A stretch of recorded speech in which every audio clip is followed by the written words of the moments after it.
Opinião, futebol, entrevista, participação, você encontra aqui na RCI, integrante da rede Bandeirantes de Rádio.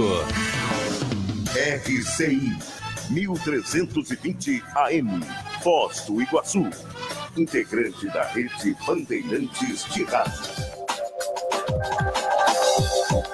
Ouça agora na RCI, programa Entre Livros, entrevistas com autores, organizadores e especialistas em livros, com foco no conteúdo da obra. Apresentação Rosimeire Salles. Olá, você que nos acompanha. Estamos iniciando mais um programa Entre Livros. E a gente, só antes de começar aqui o nosso bate-papo, que hoje vai ser muito bacana, eu queria falar um pouco sobre o Boechat, que é colega da gente de rádio, né? E eu tinha muita admiração por ele. Ele faleceu essa semana, você já deve estar todos cientes, né? Tá aí nos noticiários. E foi uma notícia bastante triste pra gente, né? Porque, para mim, Band News sem o Boechat, né, perde muito. Ele estava assim, quilômetros-luz na frente dos demais jornalistas, do meu ponto de vista. Radialista também, mas o foco dele é o jornalismo, né? Então, acho que só para a gente deixar registrado aí todo o nosso sentimento, né, por essa perda para o jornalismo e para a rádio também. O programa dele com aquele João Simão lá, como é que é? Gente, esqueci o nome do menino. O Simão, como que era ele? Esqueci. É o Boechat com esqueci. Eles faziam uma dobradinha muito bacana. Me deu branco. Mas, enfim, vamos lá. Hoje o bate-papo é sobre a vida acadêmica. Então, o título do livro é Curtindo a Vida Acadêmica Produtivamente. Estratégias para levar a faculdade com leveza. E a convidada... a autora de hoje, convidada, né? É a Diana Viveiros, ela é pesquisadora, especialista em segurança internacional e direito internacional dos direitos humanos, mestranda em estudos estratégicos da defesa e da segurança internacional pela Universidade Federal Fluminense. Ela é membro da Academia Brasileira de Direito Internacional e da Associação Brasileira de Estudos de Defesa, e é pesquisadora da Rede Brasileira de Pesquisa sobre Operações de Paz. Ela também é coautora do livro, agora vamos ver, Legal Protection for Environment Migrant. É isso? Current Challenges and Ways Forward. Yes! Yeah! E a convidada, né, também aqui com a gente, presente hoje, é a Niadva Viveiros, que é estudante de psicologia e coach de carreiras. E aí a gente vai explicar para vocês por que a Niadva está aqui, que é a grande incentivadora, motivadora, né, idealizadora do projeto. Depois elas vão contar então para a gente. Então, bom, vamos lá. O livro dela, da Diana, a gente vai convidar a Niadva em outro momento, que ela também está com o livro no forno, tá, gente? Vou contar, é segredo, mas a gente vai contar aqui no ar. Então, outro dia ela veio aqui contar o livro dela, mas a gente vai começar pelo seguinte. Diana, vamos lá. O seu livro é muito gostoso de ler. A gente que todo mundo já, né, passou pela faculdade, a gente sabe o que é vida acadêmica, e não é fácil levar a vida acadêmica do jeito que você levou. Então, muito desse livro tem a ver com a sua história, né, com as suas vivências, com as técnicas que você desenvolveu para poder fazer com que ela fosse aí, né, levada com leveza, como você mesmo colocou, né? E, assim, me chamou a atenção, já desde o início você faz uma apresentação e tal, e você fala de algumas vontades, né? E eu achei muito bacana isso. Isso. Você quer falar? Vamos lá, assim. Bom, primeiro agradecer, Rose, o convite, pela participação no programa. Boa tarde a todos os ouvintes. Então, esse livro, na verdade, ele é um resumo da minha experiência contada de forma técnica e prática para as pessoas que vivem uma vida acadêmica que nem sempre é aquilo que a gente espera quando a gente está prestes a entrar na faculdade, né? E, assim, a minha vida acadêmica, ela foi um pouco sui generis, porque eu fiz ao mesmo tempo duas faculdades. né, que foi a faculdade a faculdade de Direito e a faculdade de Administração, né, e no último período no último ano de faculdade eu ainda fui convocada para assumir um concurso que eu tinha feito há bastante tempo atrás. Então foi uma rotina muito puxada, foi uma rotina muito exaustiva, cansativa, e eu precisei, naquela época, pensar em formas e em estratégias para que essa rotina, que já era muito puxada, a faculdade de Direito requer muita leitura, para que isso fosse um pouco mais leve, e que eu não abrisse mão do principal, né, na ocasião, que era a minha qualidade de vida, da minha saúde, e conseguisse, ao mesmo tempo, engrandecer a minha experiência de estar nas universidades. Então, quando eu trago essas vontades, são 5 vontades inquebrantáveis, né? Eu coloco a nossa manifestação volitiva em primeiro lugar, porque para você dar conta, manifestação volitiva, ainda pega um pouquinho dos jargões jurídicos aí, trazendo para a entrevista, mas assim, são a vontade que a gente tem, que é primordial para levar em qualquer situação da nossa vida. Então, nesses momentos de maior dificuldade que eu estava vivendo, nesses momentos de grandes desafios, de muitas provas, tinha época que eu tinha 10 provas por semana, às vezes até mais, dependendo do período, quando conciliava, a minha vontade foi o principal para conseguir concretizar toda essa experiência. Então, em primeiro lugar, a vontade de você agir, né? Eu coloco no livro também que uma das principais molas mestras da nossa vivência é a questão da ação. Então, a vontade de você agir, ela é muito importante nesse momento. A vontade de aprender, porque você está no ambiente acadêmico que é propício ao aprendizado, em que você vai ter contato com colegas, você vai ter contato com professores, com disciplinas, muitos livros, muita leitura, né? Em alguns casos, com muitas experiências. Então, aprender tudo que aquela experiência tem para ensinar, né? A vontade de você concluir, que no caso seria aquela vontade que a gente tem efetivamente, ok, eu estou num projeto, estou fazendo as 2 faculdades, né? E agora? Eu vou abrir mão disso, porque está pesado aqui, porque eu estou com uma sobrecarga, eventualmente tendo que gerenciar a minha rotina, ou eu vou concluir? Então, eu tinha essa vontade muito forte dentro de mim, de querer concluir, de efetivamente ter a acabativa, né, na ação que eu estava desenvolvendo ali, que no caso era as 2 faculdades ao mesmo tempo. A vontade de fazer, né, que daí essa vontade eu coloco que ela está muito relacionada com você ter disposição no seu dia a dia para fazer e dar conta das atividades, né? Então, por exemplo, tem um trabalho, você vai ter que estudar para uma prova, você tem que parar eventualmente para fazer aquela atividade. Então, você tem que ter vontade de fazer. E a última das vontades, que hoje, para mim, é a mais importante, que é a que, claro, é um conjunto de vontades, mas que é a que me motiva a cada dia, a cada momento, que é a vontade inquebrantável de ser um exemplo positivo para alguém. Né? Então, que foi isso que efetivamente me motivou a escrever esse livro, a escrever outro livro, em todas as ações que eu venho desenvolvendo na minha vida, até mesmo de exposição, de estar aqui, elas têm esse objetivo, que é a vontade de ser exemplo positivo, de passar um pouco da minha experiência positiva para as pessoas e eventualmente ajudar as pessoas com aquelas estratégias que eu consegui trazer para a minha vida. Então, são essas 5 vontades inquebrantáveis que eu trago no livro. Agora, você já é exemplo, né? Na hora que você escreve um livro falando da sua experiência, você é exemplo, não tem como, né? Mas aqui você está colocando mais no dia a dia mesmo, né? Como levar a faculdade.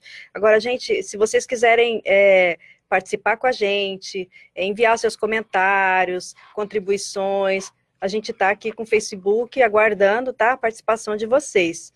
E Diana, você colocou aqui como primeiro capítulo sobre... Primeiro, a pessoa tem que decidir o que ela vai fazer da vida, né?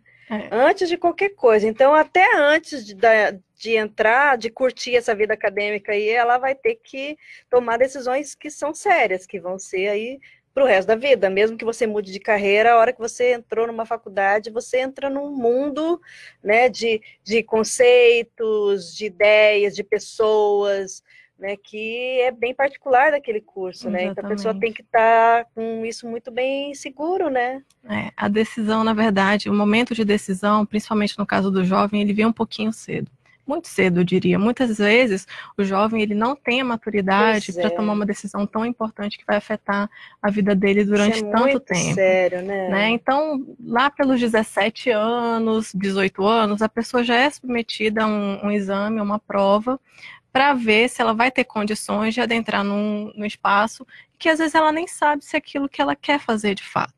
Então, às vezes a pessoa se dedica muito, estuda muito, tem um peso muito grande da sociedade, da família, porque vai acabar o ensino médio, né? E a pessoa não está segura sobre aquele curso. Né? Então, o que acontece muitas vezes, e eu tenho muitos exemplos e muitos amigos que passaram por isso, é a pessoa entrar na faculdade, levar essa faculdade mesmo não gostando do curso que está fazendo, por influência dos pais, por influência da sociedade, do meio, né, da mesologia que influencia nisso, e aí ela sofre muito naquele período, porque na época ela não tinha condições de decidir, e aí quando você já está na faculdade, para você optar por desistir, poxa, é muito difícil. É muito difícil, mas às vezes vale a pena a reflexão. É melhor eu levar a minha vida e tentar fazer um ajuste e mudar a situação que eu estou hoje, ou efetivamente continuar nessa situação para o resto da minha vida? O que vai me doer mais, efetivamente? Eu tomar uma decisão agora e abrir mão disso, ou eu levar essa circunstância para o resto da vida dolorosa dessa forma? Né? Então, a coragem, nesse momento, ela é muito importante. E tem algumas formas de você decidir sobre a sua carreira, né, antes de você entrar nesse meio de faculdade, de saber efetivamente o que você vai fazer ou não. Consultando a Niágeva, que é coach, que é muito voltado para a questão do autoconhecimento. Né? Você precisa se conhecer e, ao mesmo tempo, você precisa, no seu dia a dia, estar em contato com pessoas que você admire para poder ajudar você naquela escolha. Né? E, além disso, algumas técnicas. Por exemplo, eu sempre gostei muito de escrever. Dá para ver. Dá para ver. Sempre gostei muito de escrever. Então, eu costumo usar a técnica da escrita em quase todas as decisões que eu preciso tomar na minha vida. Como eu gosto muito de escrever, e eu escrevo no computador, eu faço um dossiê para cada decisão que eu tenho que tomar. Entendeu? Então, eu coloco lá os prós, os contras, os ganhos, tento elaborar isso de forma escrita, visualizar. Muitas vezes eu gosto de desenhar no papel, de fazer imagens mentais para me ajudar a lidar com aquela decisão na prática também, sabe? Tentar visualizar os resultados dessa decisão. O que você orienta para o pessoal que te procura no coaching? É uma coisa que é muito interessante, né? Principalmente o jovem que está nesse processo de escolha profissional, ele tem em mente que em muitas situações vai ser uma fase muito complicada. Né? E por ser essa fase complicada, saber que está tudo bem você pedir ajuda caso você precise. Poxa, que bacana. Né? Então, muitas vezes, o que é bem comum, né, que acontece nessa fase de juventude, a gente, por todas as pressões que a gente vai sofrendo, a gente acaba não sabendo muito bem como lidar com aquilo. Né? E às vezes a gente está ali com a família, a pressão da família, né? Ou às vezes a gente acaba até mesmo se sentindo influenciado pela decisão dos nossos amigos, né, da escola, por exemplo, o que acaba impactando muito. Então, assim, né, porque os pais são médicos, não necessariamente tem que ser médico. Não necessariamente, né? Você tem que prestar atenção nas suas habilidades, prestar atenção nos seus pontos fortes, nas suas competências. A partir do momento que você começa a refletir sobre isso, né, seria importante também adicionar talvez, dependendo do nível, né, da dúvida que você tenha, por que não procurar ajuda de um psicólogo, por exemplo, né, ou um profissional que tenha as experiências necessárias para te ajudar, com ferramentas. Que a pessoa gosta, né? A pessoa sempre gostou de animais, ou sempre gostou de números, né? Eu adorava matemática, eu amava matemática, eu queria fazer alguma coisa mas por quê? Como tinha disciplinas que a gente gosta mais, a tendência é você querer fazer alguma faculdade que tem aquilo, que vai trazer bem-estar para você também, né? Esse também é um critério, né? Ver o que a pessoa gosta, né? No meu caso, muito da minha vida na infância já delineava os caminhos que ia traçar, né, na adultidade. Né? Então, por exemplo, eu sempre gostei de escrever. O meu avô, ele era poeta, ele tem, acho que uns 10 livros publicados. Poxa, e tudo. Que legal. Ele é membro fundador da Academia Rondoniense de Letras. Então, eu cresci nesse meio com meu avô, que foi o meu grande incentivador da escrita na infância. Ele sentava na cabeceira da mesa, né, com a máquina dele de datilografar, e eu tinha uma máquina de datilografar. Isso eu tinha o quê? Uns 7, 5 anos de idade, por aí. quando eu comecei a escrever, ele sentava escrevendo os livros dele e eu sentava do lado escrevendo os meus livros na máquina de datilografar. Então, essa experiência me deu um aporte muito grande para que hoje eu consiga até digitar rápido no computador, né? Então, eu já cresci nesse meio, já cresci gostando disso. Então, hoje eu posso dizer que eu sou escritora. E aí, da mesma forma que você quer ser exemplo para outras pessoas, ele foi para você, Ele né? foi o meu grande exemplo nesse momento. Mas, Diana, a gente vai dar um pequeno intervalo, daqui a pouquinho a gente está de volta. Programa Entre Livros. Apresentação Rosimeire Salles. Você quer aumentar sua renda? Seja um revendedor Cacau Show. A loja Cacau Show do Shopping Catuaí Palladium tem uma proposta para quem quer revender produtos da marca e aumentar seus ganhos mensais. Aos sábados, às 10 da manhã, a loja promove a palestra gratuita com café e chocolate para a apresentação do sistema de revendas Cacau Show. Não perca a oportunidade às 10 da manhã no espaço Eco Room do Shopping Catuaí Palladium. Outras informações através do WhatsApp 45 991566359 ou na página Cacau Show Catuaí Palladium na rede social Facebook. O maior parque aquático do sul do Brasil chegou para alegrar o seu verão. A primeira etapa da atração que faltava em Foz do Iguaçu está pronta, trazendo muita diversão para você e sua família. Uma praia termal com ondas em uma estrutura incrível, pertinho de você. E a diversão não para. Em breve teremos muito mais por aqui. Tá esperando o quê? Mergulhe nessa diversão. Vem pra praia, vem pro Blue Park. Para mais informações, acesse blueparkfoz.com.br. Já tá na hora de você fazer o seu consórcio imobiliário. Sabe por quê? E com quem ao seu lado o sol vai nascer e você brilhar. Você já sabe o que você quer da vida. Você só precisa saber como. Faça uma simulação no site da Demilar e descubra, com um especialista no assunto, que o seu amanhã pode começar hoje. A Demilar Consórcio de Investimento Imobiliário, o investimento da sua vida. Existem sanduíches de carne e existem sanduíches de carne. Subway apresenta o novo Carne Supreme, o melhor sanduíche de carne que você vai comer. Olha só, deliciosos pedaços de carne em tiras, molho Supreme bom pra caramba e cebola crispy bem crocante. Novo Carne Supreme. Faça um Subway e pegue o seu hoje mesmo. Voltamos a apresentar Programa Entre Livros. Apresentação Rosimeire Salles. Estamos conversando aqui sobre como, né, a gente curtir a vida acadêmica de modo produtivo. E, Diana, você colocou lá os pilares das escolhas, né? Que é a pessoa ter uma missão de vida, ela se identificar com isso, né? Buscar qualidade de vida. Você quer falar mais sobre isso? Isso. Então, tem alguns pilares que eu coloco que eu considero que são imprescindíveis na hora que você precisa fazer a sua escolha profissional. Né? Então, essa questão da missão de vida, daquilo que você sente efetivamente, que está aqui para fazer em termos de trabalho, ou em termos de ajuda, em termos de, enfim, de vida, né? Aquilo que você sente que você vai fazer. Isso, no meu ver, dentro do livro, eu coloco como uma posição de que a gente precisa estar alinhado com essa missão de vida para poder ter uma vida mais plena, inclusive para as nossas decisões estarem alinhadas com isso, com a nossa missão de vida. Né? Então, quando eu coloco sobre a questão da missão de vida, na influência da missão de vida na escolha profissional, é justamente isso. É importante que você tome uma decisão baseada naquilo que você efetivamente sente, né, que é o seu propósito, que é a sua missão, né, que é a sua programação de vida, aquilo que você efetivamente considera que tem conexão com você. Né? No meu caso, e isso é por isso que eu olho muito para a minha infância e vejo na minha infância aqueles pequenos traços da Diana que hoje me são a Diana de hoje. Né? Então, desde criança, por exemplo, eu já tinha uma postura de tentar mediar conflitos, né? Via questão da defesa do meio ambiente, que é do livro que o outro livro, né, que eu escrevi em conjunto com a Viviane, já tinha muito isso. Eu lembro de uma prima minha comentando que uma vez a gente estava brincando, quando era criança, de fazer comidinha com a samambaia, e ela ia e tirava as folhinhas da samambaia, e eu não deixava, porque eu achava que estava de alguma forma, né, agredindo a samambaia.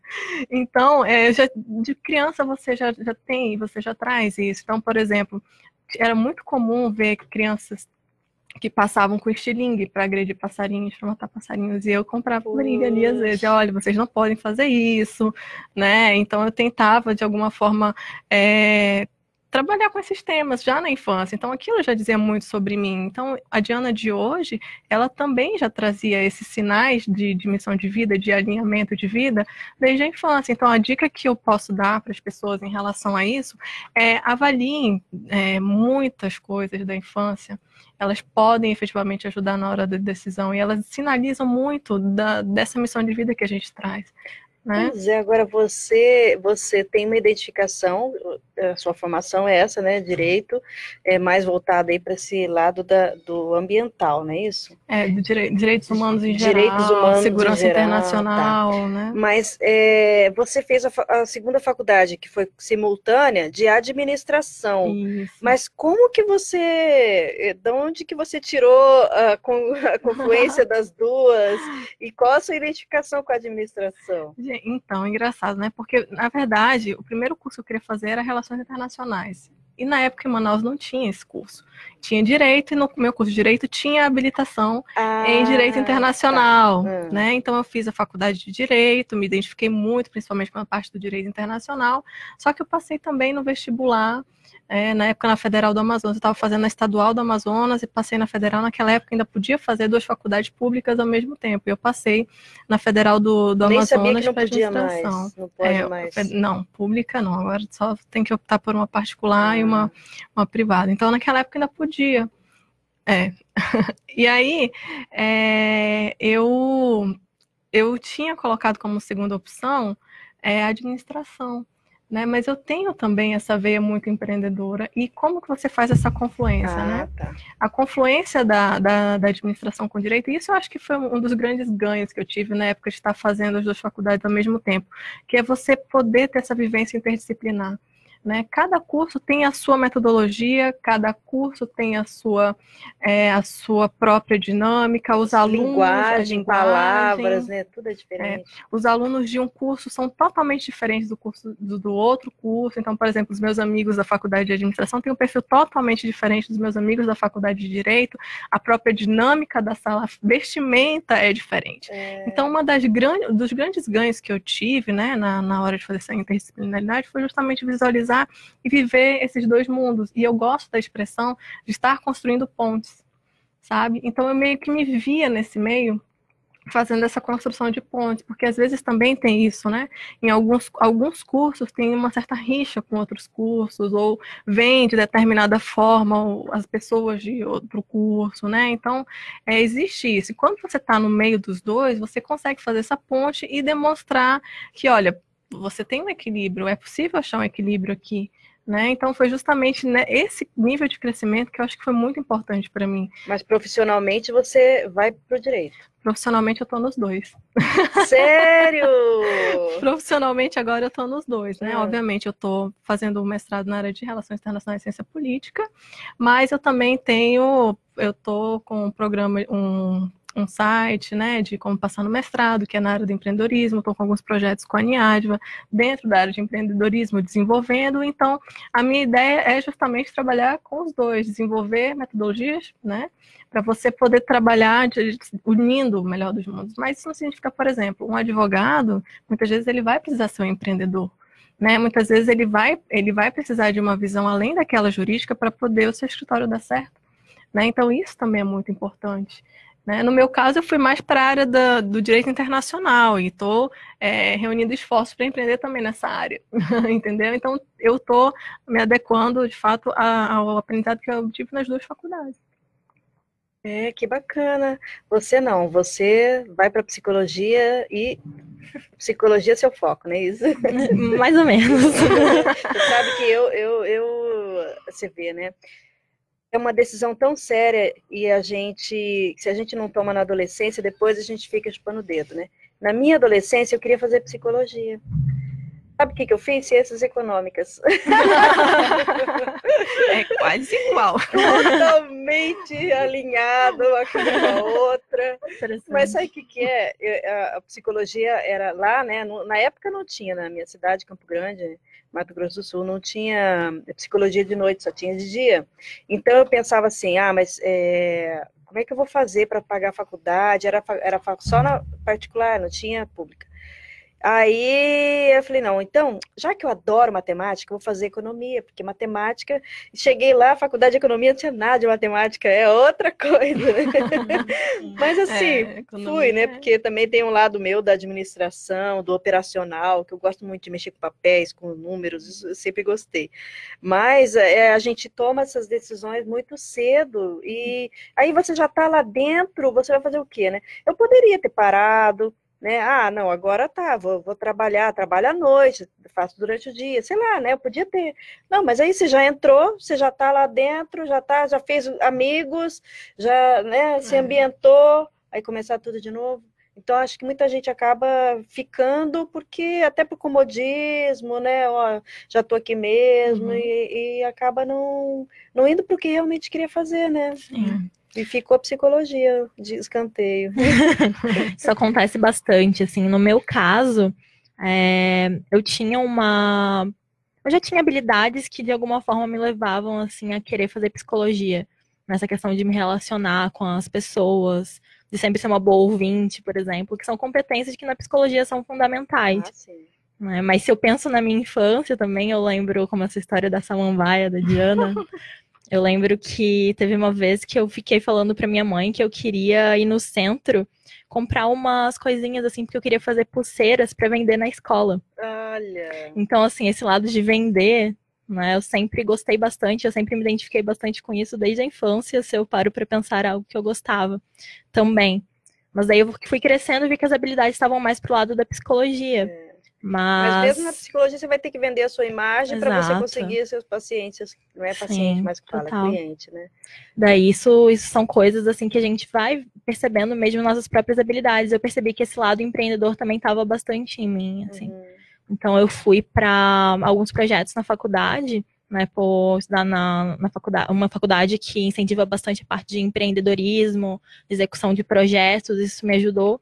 Sim. Aí a partir disso a Uniamérica, né? Sim, a Uniamérica, ela tem uma metodologia totalmente inovadora, né? Sim. A gente já trouxe aqui um autor que escreveu um livro sobre a metodologia usada lá na Uniamérica, Sim. que é muito prática, né? Você não fica lá só assistindo aula, você faz os projetos, você vai atrás, você vai já capacitando, fazendo, né? Isso é muito bacana. Isso foi incentivando e a partir disso eu vi esse outro lado empreendedor também. Mas olha, gente, o Fernando José Martins e a Ângela Lacerda Medina também entraram aqui para acompanhar com a gente. Se vocês quiserem fazer algum comentário, vocês fiquem à vontade, você também que está aí acompanhando. E a gente vai partir agora para mais um intervalo e volta daqui a pouquinho. Programa Entre Livros. Apresentação Rosimeire Salles. O Mabu Interludium Iguaçu Convention possui estrutura completa para a realização e o sucesso dos seus eventos sociais e corporativos. São 5 salas com capacidade para até 700 pessoas, 100 apartamentos, restaurante e bar. Agende seu evento e fique tranquilo. Nossa equipe foi especialmente treinada para garantir o melhor resultado com o mínimo de preocupação. Entre em contato 3132-2000. 13 horas e 28 minutos. Está no ar, Minuto Copel. Verão é tempo de usar o ar-condicionado, geladeira e outros equipamentos que ajudam a amenizar o calor. Mas cuidado com a conta de luz. Ouça o que diz o gerente de inovação da Copel, Gustavo Klingelfuss. Nós verificamos no nosso sistema que a demanda por energia elétrica é a maior dos últimos 5 anos. Isso acontece por causa da forte temperatura, que indica que os consumidores estão procurando utilizar muito ares condicionados, ventiladores e outros equipamentos. A tarifa de energia da Copel não teve mudanças. Se o consumidor percebeu alguma diferença, é em função do maior uso de equipamentos. O consumidor deve procurar utilizar os equipamentos da forma mais eficiente e racional possível. Dessa forma, pode evitar uma surpresa na conta de energia no final do mês. Para saber mais, acesse o simulador de consumo no nosso site e curta o verão com muita energia. Você ouviu Minuto Copel, pura energia, Governo do Paraná. Você mora em apartamento ou casa grande? Em alguns locais da sua casa fica sem Wi-Fi ou a conexão fica lenta? Você perde o sinal ao mudar de um cômodo para outro? Chega disso! Temos uma solução para você ter mais velocidade e estabilidade no seu Wi-Fi. Chegou o Kit Linka M3. Ele funciona assim. Nossa equipe instala quantos roteadores forem necessários para o sinal de internet chegar em todos os lugares da casa. Mas não são roteadores comuns. Eles usam uma tecnologia super moderna que dá mais velocidade ao Wi-Fi e muito mais estabilidade. Você pode andar de um cômodo para outro e continuar conectado. Os equipamentos são lindos e super discretos, sem antenas aparecendo. Atendemos qualquer imóvel em Foz. Você só precisa ter um plano de 20 megas ou mais por fibra ou cabo de qualquer operadora ou provedor. Acesse o site www.linkaconc.net.br. Kit Linka M3. Mais velocidade e estabilidade no Wi-Fi para você que mora em imóveis grandes. Voltamos a apresentar Programa Entre Livros. Apresentação Rosimeire Salles. Estamos falando aqui sobre a vida acadêmica e a Dalcira Costa, novo guerreiro, ela colocou assim, ó, dica maravilhosa. Quem é Didica? Didica, presente. E a Andressa Nogueira do Carmo pediu para mandar um beijo para os ufânicos. Gente, são meus amigos, Vou dizer uma coisa, tem um capítulo dedicado para os meus amigos nesse livro, tá? Então conta mais. Gente, os amigos na faculdade são fundamentais, são fundamentais, principalmente assim, na época eu estava com 2 faculdades ao mesmo tempo, né, e às vezes é muito puxada a rotina, extremamente puxada. Uma já de é leitura, puxada, imagina 2. Então, os amigos, eles vêm justamente para dar esse ar de leveza e contrabalançar um pouco dessa carga puxada de estudos que a gente tem. Né? Então, na época da faculdade, eu tinha 3 grupos, né? Como eu fazia 2 faculdades, eu tinha efetivamente 3 grupos com quem eu me dava melhor, com quem eu estava mais no dia a dia, né? Então, os ufânicos são um deles, que vieram da UFAM, né? Um grupo da faculdade de administração, e tem as heterogêneas, que também, para quem eu mando um beijo para as meninas, e as pinguins, que eram da faculdade de Direito. Né? Então, assim, às vezes você tem que também administrar entre um grupo e outro, né? Porque eu estava ali no meio, por exemplo, na faculdade de administração, eu estava ali entre um grupo e outro e me dava bem com todos eles, mas sempre, né, por exemplo, na hora do intervalo, ficava um pouco com um grupo, outras vezes com outro, e os amigos, eles vêm para dar essa característica de leveza na faculdade. Então, apesar de ter muito estudo, muita coisa para fazer, eu tinha sempre um momento dedicado aos meus amigos, sempre, sempre, sempre. Eles foram prioridade na faculdade, e eles me ajudavam muito. Às vezes não é sempre que você acorda animado para ir para a faculdade, embora no livro eu também traga algumas dicas para você conseguir levar essa rotina de ir para a faculdade com um pouquinho menos de carga, né, emocional negativa. Mas quando você valoriza as relações, e na faculdade é um momento que você cresce muito em termos de relação, é muito importante. Então a gente não tem só os ganhos de aprendizado, de disciplina, de didática, de matéria, não. A gente tem um aprendizado que é muito importante para a nossa vida, que são os aprendizados das relações humanas. Né? Então, assim, você, em determinados momentos, você vai precisar aprender a dizer não para um amigo, não é? Em determinados momentos, você vai precisar dizer não para não dar uma cola ou outra, né? Então, tem muito desse tipo de pressão. Os trabalhos em grupo, você vai ter que aprender em determinado momento a administrar, para você não se sobrecarregar. E eu fazia 2 faculdades, naquela época eu tinha muita dificuldade de dizer não. Hoje eu já evolui bastante nesse aspecto, mas naquela época eu tinha. Então eu acabei assumindo muita responsabilidade dentro dos grupos, porque alguns colegas não faziam a parte deles, e isso aconteceu. Né? Então são questões do nosso dia a dia universitário que a gente precisa aprender a lidar e não ter medo de se posicionar. Sabe? Então, isso me ajudou a crescer demais. E também é uma fase assim que a gente está saindo da adolescência para a vida adulta, né?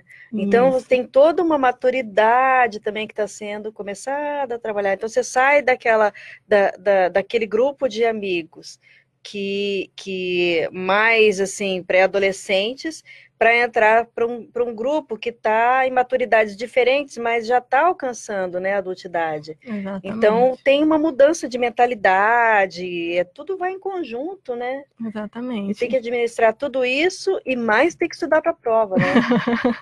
Mas essa parte de administrar as relações, ela é uma parte que não tem jeito. Vai ter briga em determinado momento, vai. Normal, gente. As relações humanas, elas são difíceis. Não é todo mundo que você se dá bem, não. Mas a questão é você ver o que você pode aprender a partir disso. Como você pode trabalhar para que no seu ambiente você consiga construir relações mais harmoniosas, mesmo na época né, mais delicada, como são as semanas de prova, os trabalhos e por aí vai, muita sobrecarga. Né? Então, é um dos pilares que eu considero que você precisa efetivamente ter estratégias para aproveitar as pessoas no dia a dia e os amigos nesse aspecto. E você fala aqui também da valorização, tanto dos professores quanto dos funcionários, né? Isso é uma coisa que você fazia, né? Sim, são 2 capítulos que eu destinei, né? E porque eu gosto, nesse livro eu trouxe a questão prática produtiva de estudos, mas eu também quis pensar um pouquinho no lado do desenvolvimento pessoal nosso também, porque faz parte, a gente não está ali só para estudar, a gente está ali também se relacionando e convivendo no dia a dia, né? Então eu trago isso porque os meus professores, tem um capítulo destinado a eles, fizeram muita diferença na minha vida, né? E hoje eu também, como também sou de certa forma professora, estava dando aula agora no MBA, tive a experiência lá na UF de tutora acadêmica, que também foi uma experiência riquíssima, de estágio docência, né, de tudo isso. Então, os professores fazem muita diferença na nossa vida, muita diferença, mas eu quero dizer que eu já tive dos 2 lados, e eu me sinto muito mais aluna quando eu sou professora. Então, os professores, eu acho que são os maiores recebedores de toda o aprendizado que os alunos têm para passar. Então, eu acho que eu aprendi muito, muito como aluna, mas como professora eu aprendi ainda mais. E os alunos, eles são fundamentais na nossa construção, né, quando a gente é professor. Então, assim, o que acontece hoje em dia, né, que a gente vê? Eu tenho muitos amigos que dão aula, né, tenho contato com muitos professores também, e que comentam muito frequentemente sobre essa desvalorização do professor no âmbito da sala de aula, né, então existe muito isso, muitos alunos afrontando os professores, né, querendo brigar por nota. Agressão, gente. Agressão. É um absurdo, mas professor agredido. Então, os professores, em primeiro lugar, são gente como a gente, da mesma forma, têm emoções como a gente, né, acordam em dias que não estão bem, como a gente também, né, então, às vezes, como alunos, o que a gente pode fazer é tentar olhar para aquele professor, entender o dia dele também, né? Porque o que acontece é que muitas vezes a gente quer se sobrepor na sala de aula. Sabe que a minha faculdade foi católica, então particular. E eu nunca assim me esqueço que a mentalidade dos alunos era assim: eu estou pagando. Então o professor ele era um funcionário dos alunos, ele tinha obrigações para, né? Então, assim, a relação a professor-aluno, principalmente vindo dos alunos para os professores, é muito séria, porque não são todos os alunos que veem o professor assim, dessa maneira, sabe? Muitos veem como alguém que está ganhando o seu salário, então não está fazendo mais do que a obrigação. Mas, gente, a pessoa está dedicando a vida dela, né? Então, quantas horas de dedicação, e quanto estresse, e quanta prova para corrigir, né? Para poder estar ali na frente. E assim, aí que eu dei aula também em faculdade, aqui em Foz eu dei na Uniamérica e na UDC, e gente, você tá lá na frente, nos dias de hoje, na frente de uma sala de aula, com jovens, todo mundo com o celular na mão, sem dar a única bola para o que você tá falando lá na frente, é terrível. O professor de hoje eu penso que é muito mais dificuldade, assim, porque a variedade de desvios, de distrações que tem a tecnologia, o celular, você até fala aqui, né, no uso positivo disso, né, porque as pessoas, os alunos, eles ficam lá, mexendo, dando risadinha, mandando mensagem um para o outro, e a pessoa tá ali, poxa, o professor tá ali na frente, mas é a mentalidade, a gente tá na era da tecnologia, né. Essas novas gerações também é algo que acaba sendo muito desafiador, né? lidar com essas novas gerações, tanto por conta da tecnologia, também como por conta da geração mesmo, que já está crescendo de uma forma completamente diferente, né? Desde criança já sendo estimulado a mexer com essas questões. Então, uma coisa que ajuda muito, por exemplo, são as metodologias ativas de aprendizagem, que a gente estava conversando antes. Né? Porque, querendo ou não, os jovens que estão ali, tipo, estão lidando com tudo de forma muito mais rápida, né? Pegando as informações muito mais rápido. Então, quando você fica horas só olhando ali o professor falar, isso não está mais prendendo a atenção dos alunos. Então, quando você coloca o aluno como protagonista daquele aprendizado, e não mais como simplesmente a pessoa que está ali olhando e aceitando tudo que você está falando, né, e coloca quando eu dei aula, era a administração antiga da Uniamérica, então ainda era aquela metodologia. Você usava os slides e tudo, né? Então tinha um audiovisual ali que a pessoa estava até interagindo, mas era a participação ali, como que a gente vai dizer, daqui para lá, né? Não unilateral. Unilateral, não tem a reciprocidade da troca, né? Sim. Mas assim, né, Rosa, essa questão da relação entre professor e aluno, ela é uma relação que pode trazer muitos ganhos para as duas partes. Né? Então, o que eu coloco no livro várias vezes, assim, que para mim foi importante, é tentar manter uma relação mais próxima com os professores, sabe? E a relação mais próxima, ela não necessariamente significa que você vai lá na mesa do professor, ficar lá perto. Levar maçã. Não é isso. É a relação mais próxima de ter esse olhar e de entender, de empatia mesmo, sabe? Em relação ao professor, da relação que você está estabelecendo com ele e do outro lado também. Mas quando o professor que está em sala de aula, geralmente ele está lá para dar o melhor do conhecimento dele para aqueles alunos, né? Então, o que acontece é que hoje em dia muitos alunos não têm essa visão, né? Não conseguem enxergar que aquele professor está ali para fazer o melhor que ele pode naquele momento. Então, como parte da vida acadêmica mais leve, essa relação, ela precisa ser olhada sob a ótica da responsabilidade, a responsabilidade nossa, de aluno, sabe, de aprender, de fazer diferença ali naquela sala de aula, e não só do professor, a responsabilidade é de ambas as partes. Não é só uma via de mão única. E a tecnologia, estava pensando aqui, tem o lado que os alunos tem onde buscar mais recurso, né? Mas, por outro lado, também, a superficialidade é muito grande, né? Então, o aprofundamento nos temas e tudo mais depende muito do próprio aluno, né? Você... Pelo que a gente vê no livro, você era uma aluna super aplicada, passava com notas altas, nunca ficou em uma dependência, não é isso? Mas, assim, hoje não é a grande maioria não é essa a realidade, né? Infelizmente, mas... Porque, assim, você põe um monte de dicas, né? Até de estratégia lá. Você quer falar um pouco? Vamos ver se vai dar tempo. A gente começa, depois no próximo bloco a gente continua. Porque você coloca uma série de dicas lá de como a pessoa, né? Ela, desde cuidar do sono, né? Até como anotar,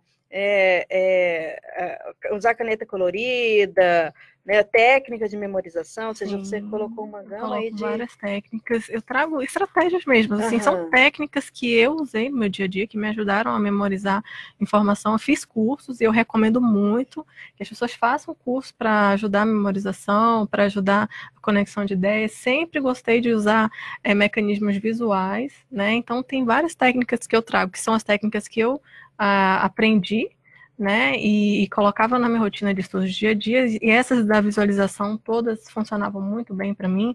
Fazer mapa mental, fazer esquema, fazer desenho, contar a historinha daquela coisa que eu estava lendo ali, extremamente importante para ajudar, né? Então, assim, fazer mecanismos visuais. Eu sou péssima desenhista, mas o meu livro era cheio de desenho, sabe? Assim, grifava tudo, fazia esquema. O mais comum, a minha rotina de estudos, né, era, primeiro, anotar tudo, todos os espirros dos professores em sala de aula. Tudo, eu anotava tudo, e eu sabia que eu precisava daquela informação, principalmente para me ajudar na revisão do dia, né? Então, essa rotina de revisão do dia não era sempre que eu conseguia fazer isso. Com 2 faculdades, às vezes eu queria... Você assistia a aula e depois você ia rever toda a matéria. Eu ia rever a matéria, e o mais importante, os professores, eles liberam os textos de aula com antecedência. E assim, nem sempre eu conseguia dar conta de ler tudo, porque era muita coisa. Então, fazer uma leitura relativamente seletiva, mas fazendo o possível para ler tudo Antes da aula. Ou seja, antes, durante e depois. Antes você lê, durante você anota, depois você... Exatamente. Estuda. Na hora da aula, está presente, anotando tudo, fazendo os esqueminhas, depois revisando, né, as anotações da aula, e assim, sempre, principalmente, fazer o esquema de revisão antes da prova. Né? Era isso. Mas tinha dias que não sou perfeita também, né? Eu estava numa época que era importante eu ter outras atividades, eu aproveitar, eu curtia, eu saía, eu fazia tudo ao mesmo tempo, assim, sabe? Organizando, né? E estudava bastante quando precisava. Eventualmente tinha que abrir mão, tinha sim. Mas vivia tranquilamente a vida, mas tinha que ter uma rotina mais... Mas tem mais dicas, tem né? mais dicas. Então, depois do intervalo, a gente volta entre livros. Programa Entre Livros. Apresentação Rosimeire Salles. Você sabia que a Rede Azteca é certificada pelo Programa de Qualidade da Petrobras, de olho no combustível? E quer mais um bom motivo para abastecer nos postos Azteca? É o Programa Petrobras Premia. Programa de fidelidade onde você acumula pontos toda vez que abastece e consome nas suas lojas. Postos Azteca, revendedor autorizado Petrobras há mais de 40 anos, atendendo você em 6 endereços em Foz do Iguaçu. Abasteça com garantia de qualidade e atendimento diferenciado. Escolha pelo mais seguro. Postos Azteca, revendedor Petrobras por excelência na Terra das Cataratas. Uma vila para chamar de sua. O Vila Florata é um bairro único, localizado na Avenida Felipe Vancher, a 200 metros do Consalter, próximo ao Maimabu Interlúdio, uma das regiões que mais cresce na cidade. O Vila Florata está entregue e pronto para construir. Últimas unidades de lotes com 360 metros. Infraestrutura completa e condições imperdíveis. Entrada de 10% e saldo em 140 vezes direto com a loteadora. Plantão de vendas no local. CCIA Imóveis. Telefone 45 3523 1626 ou acesse www.cciaimoveis.com.br. Voltamos a apresentar Programa Entre Livros. Apresentação Rosimeire Salles. Gente, a Diana estava falando pra gente como aproveitar melhor aí a vida acadêmica, né? Curtindo de modo produtivo. E aí eu estava vendo aqui, Diana, você fala também de que você simulava a aula, você dava aula como se estivesse dando aula. Isso é uma coisa diferente. Então, o que acontece, né? A gente aprende muito quando a gente está se expondo e dando aula.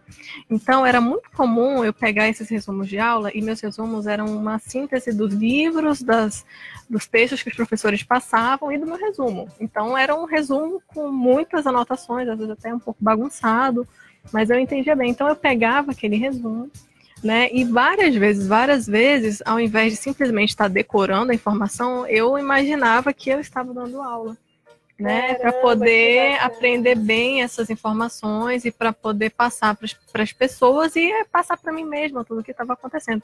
Uma outra estratégia bacana para você pensar no lugar de você estudar para uma prova, estude como se você tivesse que apresentar um seminário. Então, a sua preparação para o seminário, ela é totalmente ativa, é diferente de você estudar para a prova e ter que decorar as coisas. Você vai preparar, se você for usar, por exemplo, um PowerPoint, você vai ter que preparar um esquema, você vai aprender muito escrevendo, você vai precisar memorizar aquilo, você vai precisar ter um roteiro, né? Então, isso ajuda muito para você memorizar as informações e ajuda muito, por quê? Porque é uma aprendizagem que ela não é só de estudo para a prova. Isso é uma coisa muito comum, que quando a gente está na faculdade e a gente pega essas estratégias de memorização de curto prazo, né, a gente faz um estudo que é um estudo para a prova, para o dia seguinte, não é um estudo a longo prazo que consolida. E quando você faz esse estudo mais ativo, que você tenta aplicar no seu dia a dia, né, que você faz essas conexões, esse aprendizado ele tende a ser mais duradouro no tempo. Né? Então, eram estratégias que eu usava efetivamente, de simular da aula, e aí já posso nem dizer, né? Porque é uma coisa que eu gosto muito de fazer também, da aula. Me identifico muito com estar ali na frente, interagindo com os alunos, né? Enfim, é uma atividade que eu gosto muito.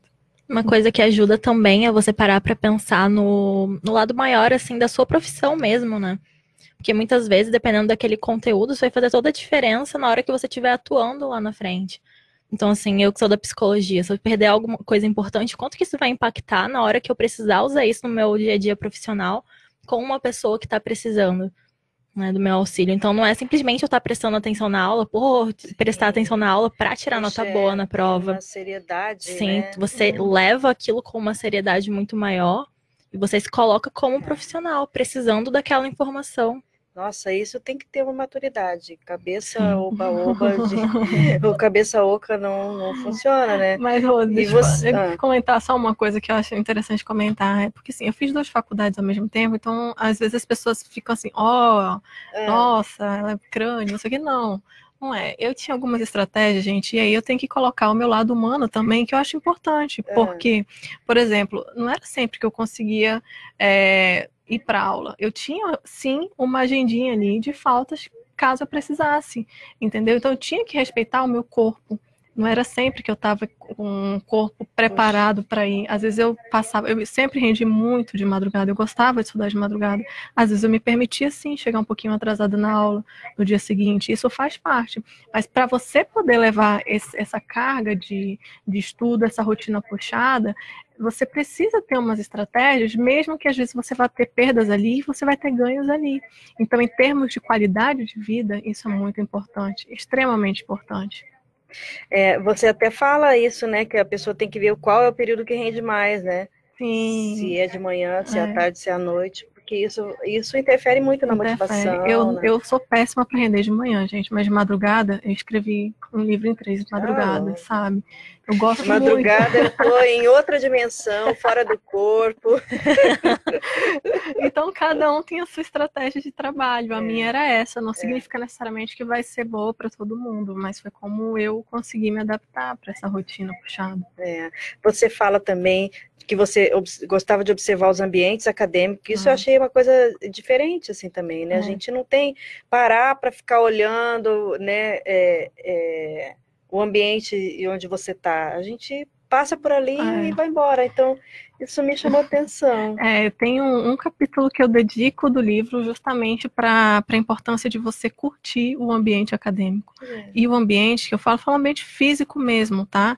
Mas é óbvio que tem uma interação ali em relação ao ambiente, né? De você se sentir bem ou não, e por aí vai. Então, o que acontece? Eu fui muito privilegiada, né? Eu estudei na UFAM, Federal do Amazonas, que é no meio de uma floresta urbana. Poxa, é um campus incrível. Maravilhoso. A minha rotina era muito puxada. Eu tinha que estar lá às 7 horas da manhã. Na época eu não tinha carro, então eu acordava às 5h30 para estar lá às 7, de ônibus. Era uma coisa até legal, né? Para o pessoal pesquisar como que é a Universidade Federal do Amazonas. É um campus muito lindo e fica no meio da floresta, assim. Então era muito Mas comum. A outra era tarde ou era noite? Era tarde. A faculdade de Direito já era totalmente diferente. O campus da UEA era um prédio novo, porque a faculdade era relativamente nova, né? Mas era um prédio muito bonito, assim, sabe? Então eu aproveitava os detalhes do ambiente. Então quando eu falo do detalhe do ambiente, às 7 horas da manhã eu estava no ônibus, chegando na UFAM, passando pela mata, respirando fundo e aproveitando aquela delícia de energia daquela mata para estudar. Então isso é como se me revigorasse. De manhã eu acordava, eu lembrava daquele momento que era eu passando no ônibus para ir para a faculdade, eu lembrava, caramba, isso vai me dar gás, vai me dar força, sabe? Então, no caso da UEA, também tinha coisas que eu gostava de admirar no prédio, sabe? Eu achava a construção muito bonita. E quando você, por exemplo, não é todo mundo que tem o privilégio que eu tive, né? No mestrado, por exemplo, na minha sala de aula tem um detalhe que eu gosto muito, que é o mapa mundi, entendeu? Então, quando eu chego naquele ambiente, eu meio que criei uma estratégia ali que me faça sentir melhor naquele ambiente. E eu acho que isso é uma coisa que ajuda no nosso dia a dia, porque a gente tende a valorizar muito os problemas, e todos os lugares vão ter problemas. A questão é a gente escolher o que a gente quer valorizar. Então, essa questão do ambiente, eu acho que ela é fundamental. Excelente. E aí, a liderança acadêmica, você encerra o seu livro desse capítulo, né, de liderança acadêmica. Assim, a gente vê que muitos movimentos sociais, eles nascem a partir dos movimentos estudantis e tudo mais, né? Mas tem outras maneiras de exercer essa liderança Tem também, muitas né? questões de liderança na faculdade, é um ambiente muito propício para isso. Quando eu falo de liderança acadêmica, você pode pensar em questões políticas. Eu acho muito importante você se envolver, quando é saudável, né? Tem atividades políticas que nem sempre E quando eu digo que é saudável, é que ela de fato ajuda a construir alguma coisa dentro da universidade. Nem todas as lideranças, movimentos de liderança acadêmica, política, são saudáveis, né? Então tem que ver também o seu nível de identificação com aquele momento de liderança ali. Eu gosto de estimular a participação política, sim, dentro da faculdade, mas que isso seja de uma forma bem positiva, porque senão você acaba criando muita briga, muita confusão, e aí sai do nível de construção, sabe? Eu gosto de você estar numa necessidade de conflito para construir coisas, sabe? Para gerar resultados, para trazer um legado positivo para as pessoas que estão ali. Eu acho que isso é muito importante. Então, quando eu falo de liderança, eu chamo a atenção dos jovens e dos alunos de faculdade de você começar a pensar um pouquinho mais sobre que legado você pode deixar para aquele lugar, sabe? E a liderança, ela tem muito a ver com isso no ambiente acadêmico. O que eu posso fazer no meu dia a dia para poder assumir mais desafios? E aí tem várias formas. Eu coloco até a liderança do time que você está jogando, eventualmente. A liderança para reunir os amigos, para chamar os amigos para sair para fora. Sair para fora é ótimo, para sair... para sair do ambiente da faculdade, marcar uma reunião fora do campus. Os trabalhos, né? Isso, a liderança Sempre de você... tem alguém que desponta na hora de organizar os trabalhos. Exatamente. A liderança na hora de você coordenar as atividades em grupo, né, de precisar conversar algum assunto com o professor, um representante de turma. Então, são várias as formas que você pode exercer projetos de extensão, liderança. ligas acadêmicas. Exatamente. São muitas as formas de liderança, né? E, assim, muita gente não tem esse perfil de líder. Não. Né? Como eu fazia tinha muitas atribuições, muitas vezes eu me eximi de assumir algumas lideranças, mas porque eu não tinha condições, né, naquele momento, mas às vezes a pessoa tem condições. E quem não tem o perfil de líder, eu sugiro que, mesmo assim, faça um exercício de liderança. Por quê? Porque o exercício de liderança, ele tende a proporcionar um nível de crescimento pessoal muito bacana pra gente. Então, eu recomendo muito, eu acho que isso traz muitos ganhos pra gente. E é uma coisa que, quando a gente sair da faculdade, a gente vai precisar em determinado momento. Porque aí a gente vai estar responsável pela nossa vida e pela liderança dos nossos trabalhos, do nosso dia a dia, né? E então é importante que a gente vá já desde a faculdade pensando nessas estratégias de liderança. Não, é importante porque na vida da gente, se a gente é líder, no mínimo, da gente mesmo. Exatamente. Se a gente não souber. Agora, você também coloca aí exercícios práticos para a pessoa fazer, né? Ah, sim, é um livro que na verdade, é um livro que eu falo que é para tirar a galera da zona do conforto, zona de conforto, né, Rose? Então, eu coloco algumas sugestões que no dia a dia você pode fazer para que você tenha uma vida acadêmica, você curta. A ideia do livro é ser um livro leve, ó. Até o nome do livro é Curtindo a Vida Acadêmica com Leveza, sabe? Produtivamente. Então, eu trago algumas estratégias que você pode adotar na prática, né? Para que você efetivamente haja.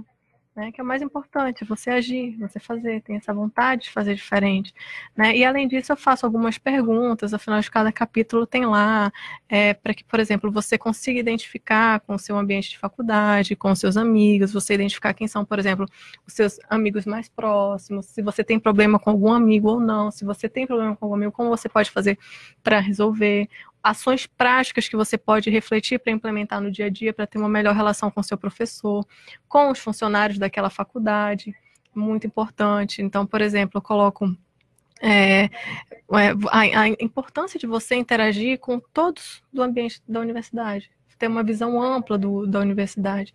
Entendeu? Então, cada pessoa tem um papel ali, né? Exatamente. Para você estar naquela cadeirinha, outra pessoa teve que limpar, outra pessoa teve que organizar. Exatamente. Você já tem uma engrenagem aí, né, que funciona. Exatamente. E aí o nível de interação é você que vai determinar.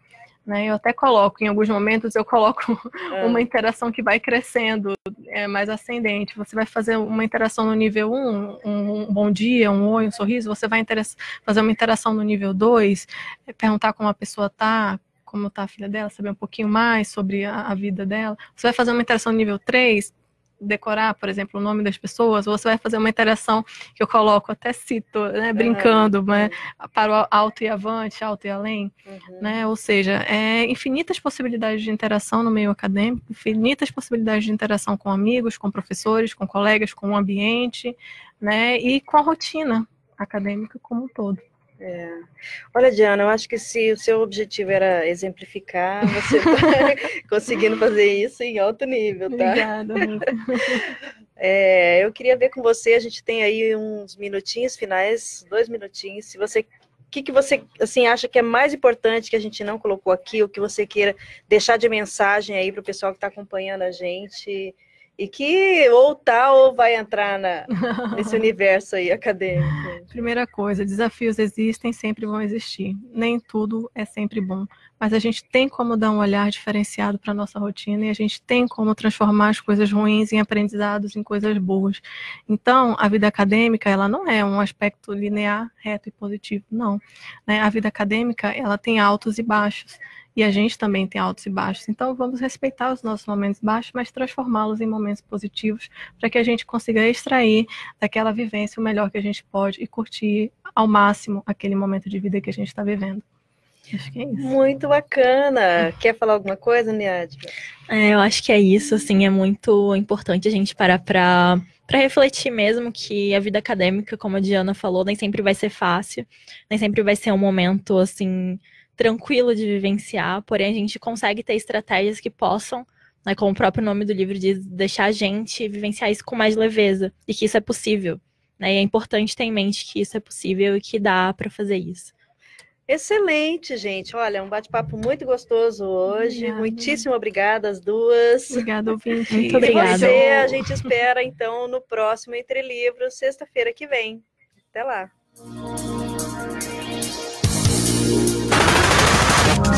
Você acabou de ouvir Programa Entre Livros.